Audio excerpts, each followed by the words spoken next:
You start thinking about starting a business, and then all of a sudden, your brain goes to, wait, am I even qualified to do this? Yeah, I've been there too. And I want to show you why that thought is lying to you. But first, if you're new here, hey there, I'm Heather. And around here, I like to keep business simple, real, and built to fit in your actual life. If that resonates, if that feels good, then make sure to stick around and subscribe.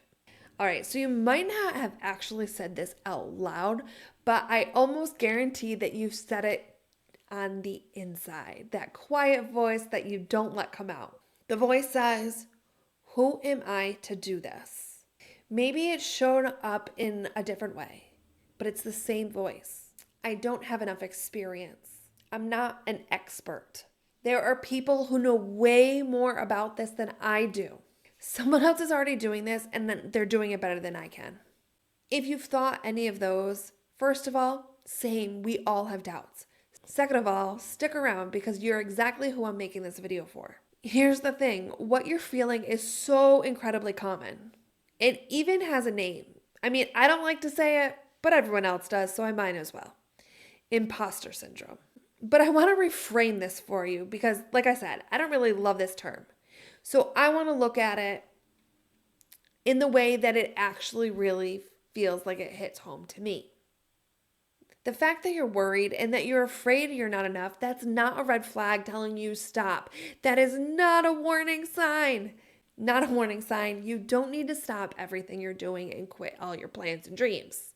That is actually telling me that you care enough that you want to do well. And here's the truth that I want you to sit with. That feeling is not telling you to stop. It is telling you that it matters to you. So I want to talk about what qualified actually means because we all have this idea in our head and I'm pretty sure we're getting it wrong. You do not need to be an expert in your field. You don't need a decade of experience or a wall full of certificates. Most of the time, you don't even need a single certificate. You just need to be a few steps ahead of the person you want to help, able to bring them along the path with you, able to solve one specific problem for them. That's it. Pretty simple. That's what qualified means. And if you want to really understand this, I want to give you a couple examples.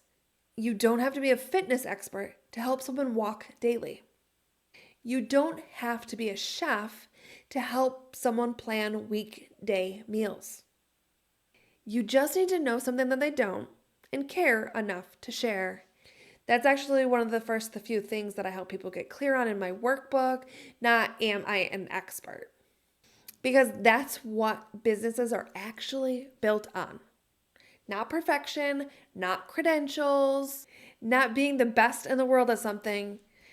You don't need to be the GOAT. Businesses are built on someone getting a specific result. And yes, even if you're selling candles, someone is getting a result from that candle. So I want you to ask yourself these 3 questions and really sit on them. What do people already come to you for? What have you figured out that others are still stuck on? Do you know how to do something that others don't know how to do or just can't do for themselves? This is the same system that I walk through in my workbook and with my clients. Links in the description if you're interested to work through this properly. But right now, what I want to do is I want to take the pressure down even further. You don't need to have it all figured out. You don't need to be able to do everything for everyone. Or Everything for someone. You don't need a perfect plan or a perfect offer. So let's just reframe this one more time. You don't need more experience just to start. What you do need is to recognize the value in what you already know. Because truthfully, the experience that you have right now, it's already enough to help someone. No need to be an expert. You already have what it takes to help someone and start a business. If this is making this start to feel a little more doable, go ahead and give the video a like. It genuinely helps me to know to keep going and make more content like this. Now that you've watched this video, you know it's not about can I do this? It's about when can I do this? When would you actually have time to fit this into your schedule? Because I know what you're thinking. I don't have time. Click here to watch this video. I guarantee you have the time, and I'll break it all down for you in this video. Watch this. Next. It's right here.